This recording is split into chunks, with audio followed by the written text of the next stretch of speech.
Es un tesoro de misterios esperando a ser desvelados, desde drones que revelan reinos olvidados hasta héroes anónimos. He aquí 20 hechos históricos que le dejarán totalmente asombrado. Número 20. Ejecuciones de cerdos. En el año 1386, en medio del entramado histórico del norte de Francia, se produjo un incidente asombroso. Un cerdo se vio enredado en los engranajes de la justicia. Este cerdo, un malhechor merodeador, transgredió los límites de la naturaleza al atacar a un tierno bebé de 3 meses, Jean Lemot. En el trágico desenlace, el inocente infante sucumbió a las heridas infligidas por este asaltante porcino. Este acontecimiento singular, pintado sobre el telón de fondo de una época ya lejana, se erige como uno de los pocos juicios contra animales de la historia.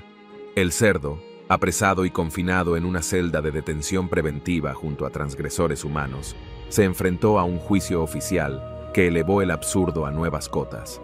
Se convocó a una lumbrera del derecho para que defendiera al cerdo ante el tribunal, un teatro donde interactúan la razón y la locura. Al concluir el juicio, surgió un veredicto asombroso: culpable. El castigo de los cerdos, un espectáculo que difuminaba la línea entre el mundo humano y el animal.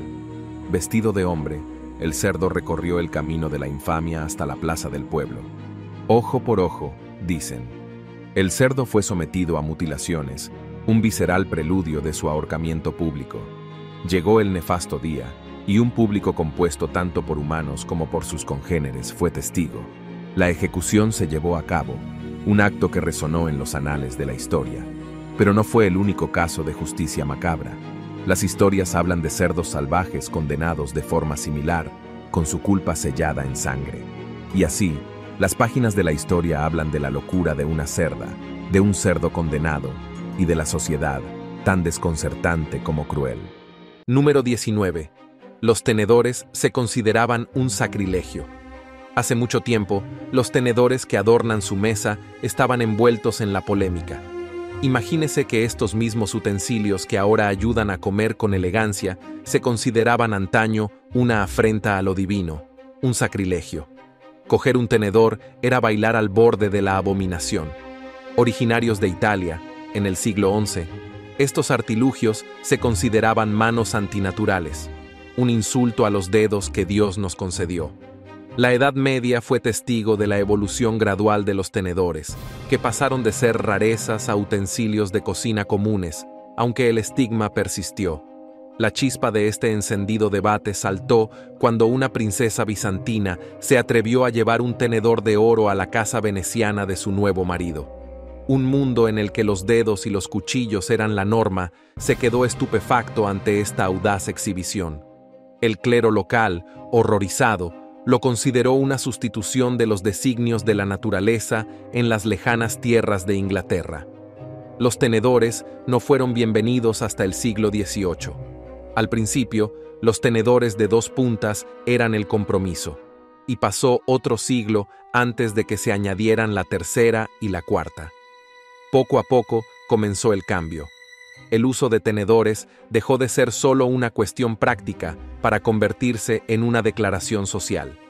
En medio de sociedades divididas, algunos abrazaban el utensilio, mientras que otros se burlaban de quienes se atrevían a usarlo, una sinfonía de burlas que resonaba a través del tiempo. Número 18. Ropa durante la Gran Depresión. En la Gran Depresión, una época de inmensa escasez y frugalidad, el ingenio se convirtió en una forma de arte. Reparar, reutilizar, arreglárselas y no tirar nada. Se repetía como un mantra. Una confluencia de circunstancias llevó a muchas familias a confeccionar ropa con el más inesperado de los materiales, los sacos de comida. En aquellos días calamitosos en los que comprar ropa nueva era un sueño lejano para innumerables familias, el ingenio cobró protagonismo. En medio de esta lucha sartorial, las campesinas transformaron grandes sacos que antes contenían harina o alimento para el ganado en un tapiz de atuendos. Los vestidos surgieron de los mismos sacos que antes contenían el sustento. Las camisas y los calzoncillos se tejían con la tela de la necesidad.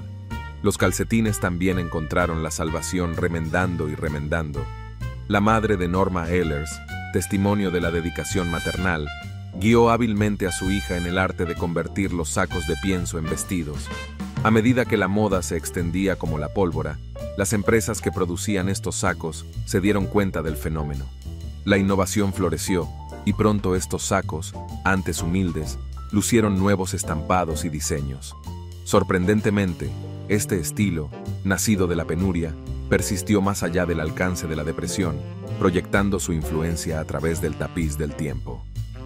Incluso en la era moderna, los ecos de esta época resurgen en los mercados vintage y en las colecciones de moda, un testimonio perdurable de la adaptabilidad y la creatividad humanas frente a la adversidad. Número 17. Rusia se quedó sin vodka. En un giro extraordinario de la historia, Rusia se enfrentó a un dilema inesperado. Tras la rendición de la Alemania nazi, el 9 de mayo de 1945, la nación se había quedado sin su amado vodka. La exuberante celebración que marcó el final de la Segunda Guerra Mundial provocó una sequía de vodka, que incluso incitó a los no bebedores a participar en el jolgorio. Este júbilo señalaba la conclusión de la Gran Guerra Patria, un conflicto que se cobró la devastadora cifra de 26 millones de vidas. La celebración continuó con el discurso de Joseph Stalin, que reveló una verdad asombrosa. El país había agotado todas sus reservas de vodka. Una resaca colectiva se apoderó de la nación, resultado irónico de sus festejos por la victoria. Este dolor de cabeza compartido se consideró el precio justo por la liberación de Europa de la opresión nazi. La escasez de vodka no fue un problema exclusivo de la posguerra. En tiempos de guerra, los recursos priorizaban el sustento y la defensa, lo que provocó una pausa en la producción de vodka. Sin embargo, incluso en medio de la hambruna de principios de los años 30, la destilación se mantuvo, utilizando cereales y patatas. Curiosamente, la popularidad del vodka contribuyó significativamente a los ingresos del gobierno ruso, entrelazando la bebida con la gobernanza en una asociación financiera única. Número 16. Historia de los atletas desnudos. En los antiguos Juegos Olímpicos reinaba una curiosa tradición. Los atletas, los epítomes de la fuerza y la agilidad, competían desnudos. Esta práctica, originada en el siglo VIII, no era un mero capricho, sino un solemne homenaje a la venerada deidad griega Zeus. La forma desnuda era un símbolo de respeto, una celebración del físico humano y una calculada táctica de intimidación contra los adversarios. El arte y las esculturas griegas mostraban figuras heroicas en su esplendor desnudo, inspirando a los atletas a emular esas representaciones divinas. Esta emulación no era pasiva. Suscitaba una dedicación feroz y un entrenamiento riguroso que culminaba en la arena de la competición. Los campeones de las antiguas Olimpiadas no eran simples vencedores. Eran percibidos como semidioses que tendían puentes entre los mortales y las deidades. Los relatos históricos varían. Algunos atribuyen a Orchipus, un veloz corredor de agüero, ser el precursor de esta reveladora práctica. Se dice que su taparrabos cayó durante una carrera, desatando una rapidez imprevista. Otra posibilidad es que fuera Acanto de Esparta, el primero en abrazar la desnudez, atribuyéndola a la tradición espartana. Los Juegos Olímpicos de la antigüedad eran algo más que proezas atléticas. Eran un lienzo de reverencia cultural y aspiración humana. Los cuerpos desnudos simbolizaban algo más que el físico. Eran un tributo al favor divino y una afirmación del propio lugar entre lo celestial y lo mortal. Una tradición que tendía un puente entre lo terrenal y lo divino en un reino de competición y honor. Número 15. La bebida Bloody Mary. La intrigante historia del cóctel Bloody Mary revela un viaje de culturas y creatividad. Los orígenes se remontan al siglo XVI en Inglaterra, pero el nombre no nació entonces. En París, un francés llamado Ferdinand Pitt Petiot removió el caldero de este brebaje. En medio del glamour de un bar al estilo neoyorquino, el zumo de tomate en lata hizo su viaje transatlántico hasta sus manos. Al mismo tiempo, los emigrantes rusos, huyendo de la agitación de la revolución, desembarcaban en Francia trayendo consigo vodka y caviar. Con este telón de fondo cosmopolita, el barman se embarcó en un experimento de sabores con zumo de tomate americano, vodka ruso y un surtido de especias, un elixir único que dio lugar al nacimiento del Bloody Mary. Su nombre inicial, Cubo de Sangre, evocaba recuerdos de un club nocturno de Chicago de nombre similar. Cuando la bebida se aventuró a volver a Estados Unidos, adoptó el título de Red Snapper. Sin embargo, el nombre acabó transformándose en el ahora familiar Bloody Mary. La génesis exacta del nombre sigue rodeada de misterio, pero su popularidad es innegable. Este cóctel, mezcla armoniosa de naciones y sabores, es una prueba tangible de la inventiva humana. Es una creación atemporal que ha trascendido fronteras y épocas. Hoy en día se considera uno de los cócteles más emblemáticos, y su encanto perdura a través de las generaciones. Número 14. El presidente Zachary Taylor murió de una sobredosis de cerezas. El fallecimiento del presidente Zachary Taylor en 1850 dejó tras de sí un enigma de proporciones desconcertantes, un enigma velado por la intriga inducida por las cerezas. Este enigmático final llegó repentinamente el 9 de julio, apenas 16 meses después de su mandato presidencial, dejando a una nación desconcertada por la causa. Al levantarse el telón de la historia, relatos dispares arrojan sombras sobre la verdad. Entre los relatos, uno desvela la historia de un tentador atracón de cerezas.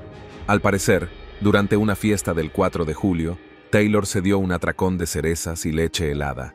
De regreso a la Casa Blanca, sació su sed con agua, tal vez sin saberlo imbuido de las malévolas compañeras del cólera.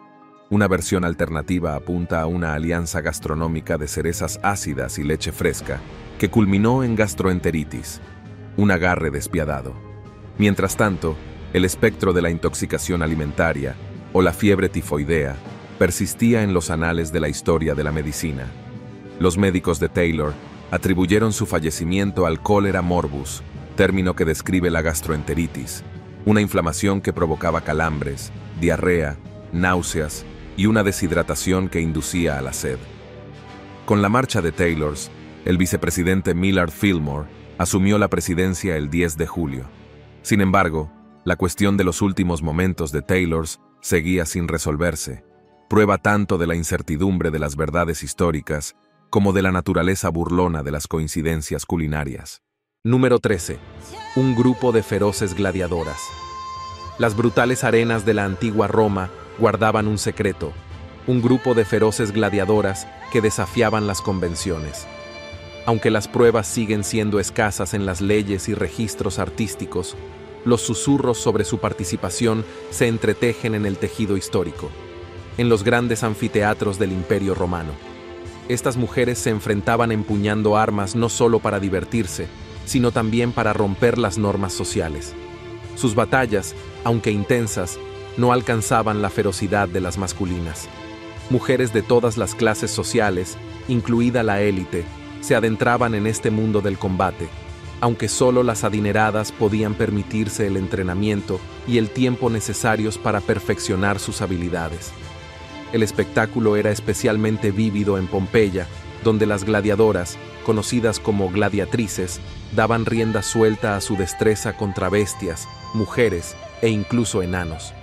Emperadores como Nerón, Tito y Domiciano orquestaron estos fascinantes duelos, transformando el anfiteatro en un lienzo de empoderamiento. Estos gladiatrices no eran solo luchadores, se comercializaban como novedades, una curiosa desviación de la norma.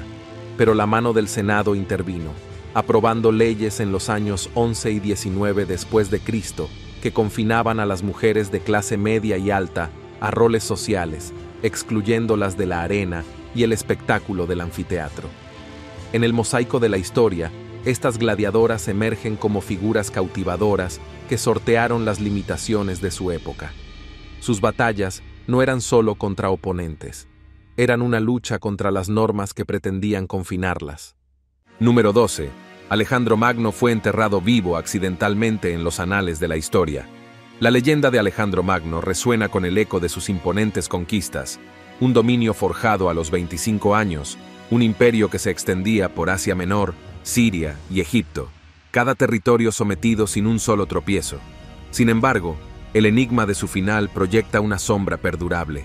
Su repentina muerte en Babilonia, con solo 32 años, suscitó debates entre los eruditos durante siglos. Fue la fiebre tifoidea, el alcoholismo o el malévolo beso del veneno. Sin embargo, Los velos del misterio pueden haberse levantado, desvelando una verdad imprevista. Bajo la fachada de invencibilidad yacía una lucha oculta. Alejandro, el maestro militar, luchaba contra un tormento neurológico conocido como síndrome de Guillain-Barré. Esta aflicción, una rareza de su época, lo encadenó a la parálisis durante 6 agonizantes días. Su cuerpo, antaño instrumento de conquista, yacía inerte, incapaz de moverse, hablar o siquiera respirar. Un giro morboso emerge del lienzo de la historia, una especulación escalofriante. Podría ser que, mientras sus soldados preparaban con ternura su cuerpo para el descanso eterno en el año 323 a.C., Alejandro permaneciera como un invitado involuntario en su cámara funeraria. Al parecer, el enigma se resuelve gracias a las meticulosas deducciones de la doctora Catherine Hall, de la Escuela de Medicina de Dunedin, Nueva Zelanda. Sus revelaciones desvelaron una cronología diferente, desplazando la verdadera muerte de Alejandro 6 días más allá de la narración aceptada. En este giro del destino histórico, el emblemático conquistador se convirtió en un conquistador póstumo de otro tipo, el protagonista involuntario de una saga de pseudotanatos, el caso más famoso de muerte mal diagnosticada jamás grabado en el pergamino de la historia. Número 11. La creencia de los griegos sobre las judías. La historia griega teje una fascinante tela pintada con las excentricidades del famoso matemático y filósofo Pitágoras. Este polímata, famoso por sus conocimientos geométricos, despertó la curiosidad no solo por sus teoremas, sino por su enigmático culto, los pitagóricos. Sus seguidores no eran los típicos discípulos. Se sumergían en la vida comunitaria, las contemplaciones cósmicas y un estilo de vida vegetariano poco convencional. Al contrario que los vegetarianos modernos, que se abstenían de comer carne, los pitagóricos adoptaban una postura única. Rechazaban las judías, sobre todo las habas. A sus ojos, estas legumbres aparentemente inocuas eran herederas sobrenaturales de la muerte, una conexión tan curiosa como cautivadora. Pitágoras, que consideraba las habas como un acto inadvertido de canibalismo, suscitó tanto fascinación como controversia. Su inquietante simbolismo se debía al extraño parecido de las judías de faiba con la carne, lo que alimentaba la creencia de que albergaban las almas de los difuntos, con flores manchadas de negro y tallos huecos. Estas judías adquirieron un aura etérea, vistas como puentes entre la tierra y el Hades, escaleras para las almas errantes. Irónicamente, lo que Pitágoras despreciaba acabó desempeñando un papel en su final cargado de leyenda. La leyenda susurra que se escondió en una cueva perseguido por atacantes. En un giro dramático, un campo de habas le impidió escapar, lo que condujo a su captura. Más allá del encanto de la geometría, Pitágoras pasó a la historia como un filósofo cuyas creencias cobraron vida propia. Su legado, rico en maravillas matemáticas y curiosidades culinarias, sigue despertando fascinación. Número 10. Gatos como escudos en la batalla de Pelusium. Un extraordinario capítulo de la historia desvela cómo los gatos ejercieron antaño su enigmático encanto tanto de protectores como de peones en el entramado bélico. La veneración del antiguo Egipto por los felinos, personificada en la adoración de la diosa Bastet, alcanzaba cotas tan profundas que consideraban a estas criaturas felinas divinas, emisarias del hogar, la fertilidad y la sabiduría femenina oculta. Sin embargo, esta profunda devoción revelaría su talón de Aquiles. A la sombra del rey Cambises II, que reinó entre 529 y 525 a.C., los persas urdieron una astuta estrategia, armados no solo con lanzas, sino también con animales. Gatos, perros y ovejas transformaron el campo de batalla en una desconcertante colección de animales. Del mismo modo, los persas adornaron sus escudos con retratos pintados de gatos, una táctica psicológica diseñada tanto para intimidar como para explotar el inquebrantable respeto de los egipcios por sus compañeros felinos. Con un desfile de estos venerados animales ante ellos, los egipcios quedaron paralizados por la reverencia, reacios a levantar una mano contra sus sagrados cargos. A medida que la batalla se recrudecía, los egipcios se enfrentaban a un dilema: elegir entre profanar la encarnación de su diosa o huir del campo de batalla. Presos de un temor supersticioso a invocar la ira de Bastet, optaron por retirarse. La batalla de Pelusium en 525 a.C. terminó con su derrota. Su sumisión al dominio persa, emblema de un triunfo táctico que dependía del afecto y fervor espiritual que rodeaba a estas enigmáticas criaturas. Número 9. Germantown, Nordlingen. Enclavada en el distrito de Donauris, en Baviera, Alemania, se encuentra una maravilla que desafía lo ordinario, una ciudad llamada Nordlinger Ries. Pero Nordlinger Ries es más que un pueblo. Es el testimonio de un encuentro cósmico de proporciones monumentales. Con una población de 20.000 habitantes, ocupa un cráter de meteorito único. Este intrigante paisaje urbano está enclavado en el Nordlinger Ries, un colosal cráter grabado por la fatídica caída de un meteorito. Hace 14 millones de años, una roca espacial de 1,5 kilómetros de ancho chocó con la Tierra, dejando esta magnífica cicatriz en el paisaje. Durante años, el origen de esta peculiar topografía estuvo rodeado de misterio. Algunos creían que se trataba de un cráter volcánico, hasta que dos visionarios científicos estadounidenses, Eugene Shoemaker y Edward Chow, echaron por tierra esta idea errónea. En 1960, un atrevido rasguño en la pared de una iglesia llevó a Shoemaker a una revelación: el cuarzo chocado, un mineral formado únicamente por el impacto a alta presión de meteoritos. Profundizando en las formaciones rocosas, desvelaron la verdad. El impacto de un meteorito, y no una génesis volcánica, había dado forma a los Nordlinger Ries.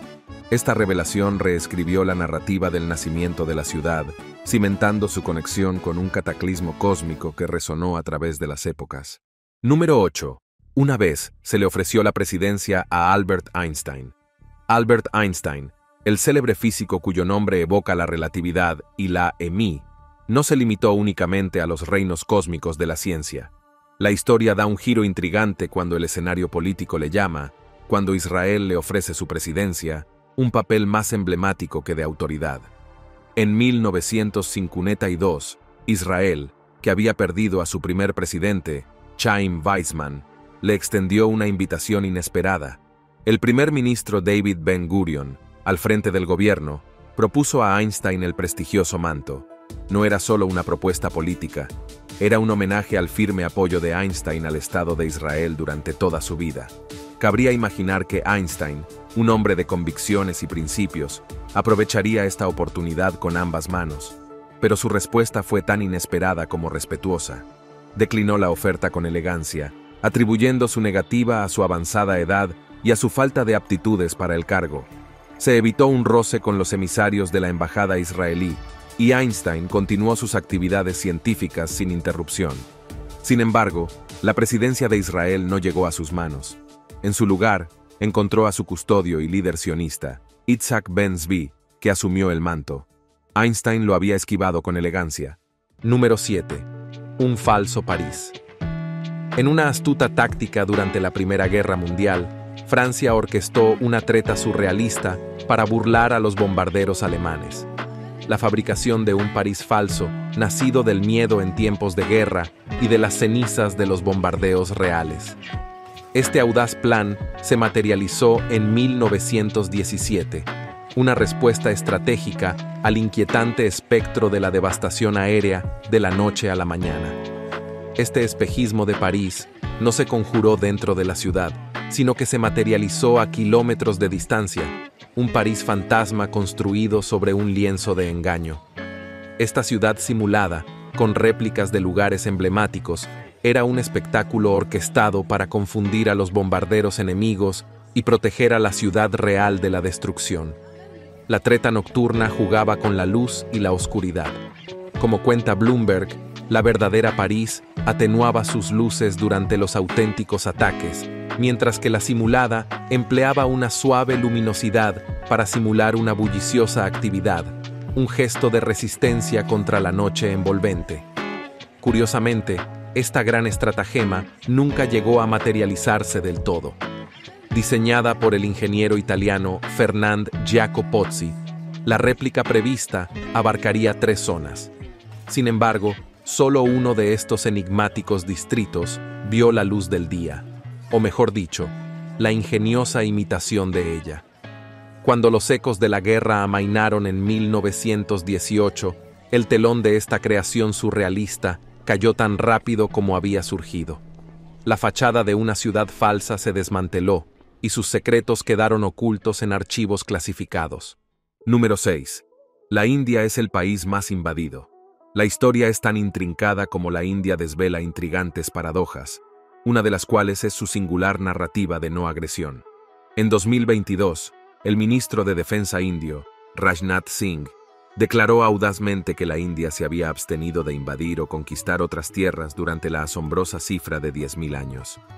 Aunque la propia India ha sido a menudo presa de invasores, este camino elegido se ha mantenido firme.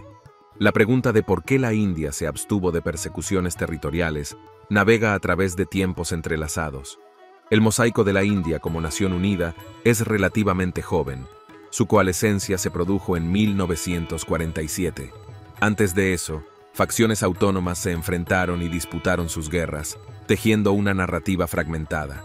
Sin embargo, durante los reinados de los Marathas, Rajputs, Mogoles y Mauryaas, el subcontinente experimentó focos de unidad.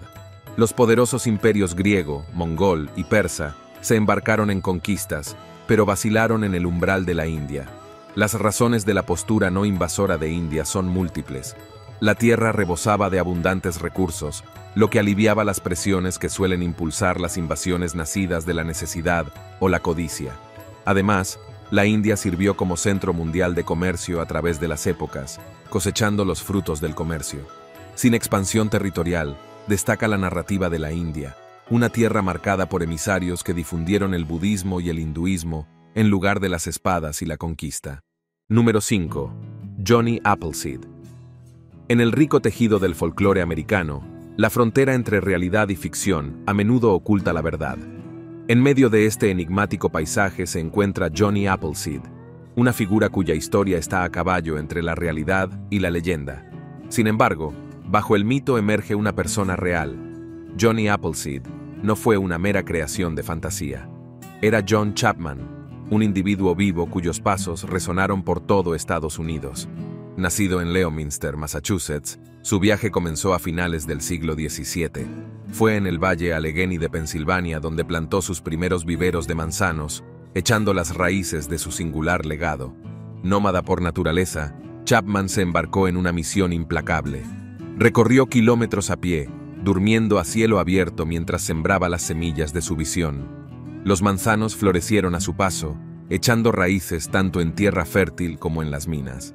Su apodo, Johnny Appleseed, encapsulaba este viaje de cultivo y crecimiento. Este horticultor errante llevaba algo más que semillas. Era la encarnación de una idea, un símbolo de la tenacidad y la generosidad de la naturaleza. Su legado vive no solo en los árboles que extienden sus ramas hacia el cielo, sino en el paisaje mismo de la cultura estadounidense.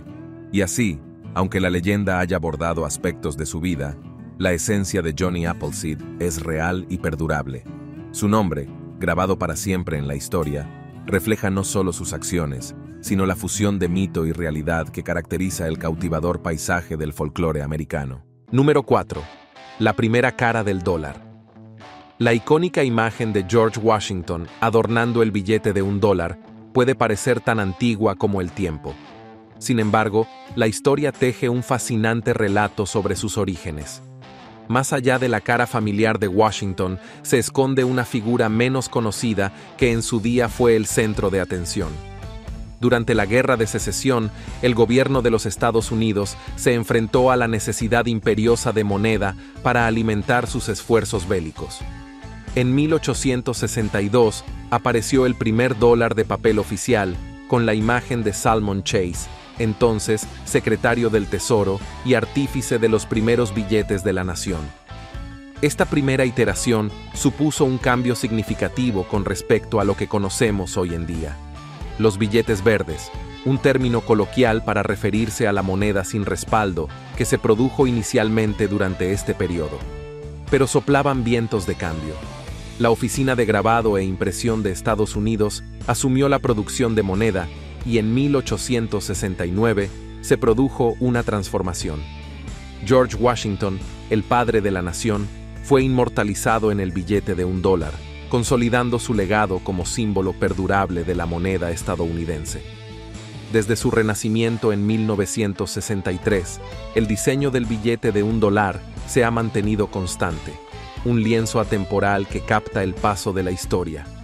A pesar del paso del tiempo, no se vislumbran planes inminentes para su rediseño, preservando esta ventana única al pasado y a las manos de millones de personas que lo canjean a diario. Número 3. Resultado de los barcos insumergibles. El mito de la insumergibilidad del Titanic ha anidado en la historia, alimentado por los relatos de los supervivientes y la cultura popular. Sin embargo, la verdad arroja una luz diferente sobre esta leyenda imperecedera. Aunque las películas de 1997 de James Cameron describen a unos propietarios que descartaron la posibilidad de hundimiento, la realidad difiere de la ficción. Las publicaciones comerciales de la época alardeaban de que el barco era prácticamente insumergible y atraían a los pasajeros con la promesa de seguridad. Muchos de los que se embarcaron en el viaje inaugural lo hicieron con fe en esta invencibilidad. Curiosamente, los constructores del barco, Harland and Wolff, nunca proclamaron su insumergibilidad. En cambio, fue la línea White Star la que en sus materiales promocionales presentó el Olympic y el Titanic como insumergibles en la medida de lo posible. Era una época en la que la fe en la ciencia parecía inquebrantable y los buques representaban el cenit de las proezas de la ingeniería humana. Sin embargo, el trágico hundimiento del Titanic en 1912 hizo añicos esta ilusión, arrojando una dura realidad sobre el mundo. La creencia de que la ciencia tenía todas las respuestas empezó a tambalearse cuando lo insumergible se convirtió en un profundo recordatorio de la falibilidad humana. Número 2. Docenas de impostores. El misterio del joven Luis Carlos de Francia, heredero de un reino, se desvaneció en las sombras tras la tumultuosa Revolución Francesa. Cuando el polvo se asentó, un aire de misterio rodeó su destino. Una vez aclamado como el prometedor heredero al trono francés, Luis Carlos sufrió una angustiosa transformación. El niño de 4 años, de ojos brillantes, que cargaba con el peso del destino como Luis XVII, fue empujado a la oscuridad de una celda en el Templo de París. Allí, su vida, antes encantadora, se convirtió en tristeza. Plagado de abusos y negligencias, la tragedia golpeó a Luis Carlos en 1795, cuando, a la tierna edad de 10 años, sucumbió a las despiadadas garras de la tuberculosis. Su prematura muerte se mantuvo en secreto. Su entierro se mantuvo oculto para evitar sospechas. Pero la historia no acabó ahí. En los años siguientes, surgió una desconcertante serie de impostores que afirmaban ser el delfín perdido. Más de 100 individuos, movidos por una mezcla de ambición, riqueza, fama y adulación, se presentaron como actores que audicionaban para un papel en la historia. Entre ellos, Charles Guillaume Nandorf se erigió como uno. Número 1. Antes se prohibía a las mujeres fumar en público. En una época pasada, las normas sociales tejían un complejo tapiz que dictaba los ámbitos que podían pisar las mujeres. Es curioso el caso de la Ordenanza Sullivan, un edicto que pasó a la historia el 21 de enero de 1908 en Nueva York. Esta ordenanza, aparentemente intrascendente, tenía graves consecuencias para las mujeres que se atrevían a fumar en público. No era una mera cuestión de indulgencia. Era una declaración que iba en contra de las expectativas de la sociedad.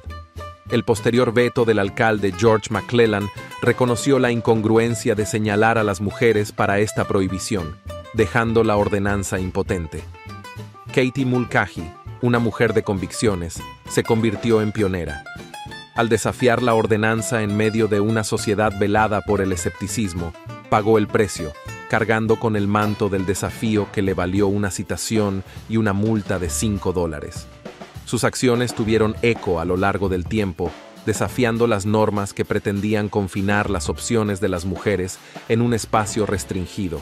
La extraña premisa de las ordenanzas de Sullivan, que criminalizaban a las mujeres por una simple bocanada de humo, reflejaba los miedos y prejuicios de la sociedad. El acto de fumar, antaño símbolo de rebeldía, se impregnaba de una percepción de peligro que transformaba a las mujeres en símbolos de sensualidad e inmoralidad. Ello dice mucho de cómo se pinta a las mujeres con brocha gorda y se analizan sus actos bajo el microscopio de las expectativas sociales. En retrospectiva, la Ordenanza Sullivan es un artefacto de una época pasada, un duro recordatorio de las batallas libradas por las mujeres para reclamar su autonomía y remodelar las percepciones. Es una historia que arroja luz sobre las normas constrictivas que antaño ataban a las mujeres, yuxtapuestas a la audacia de quienes, como Katie Mulcahy, se atrevieron a insuflar aire de desafío. Gracias por vernos. Hasta la próxima.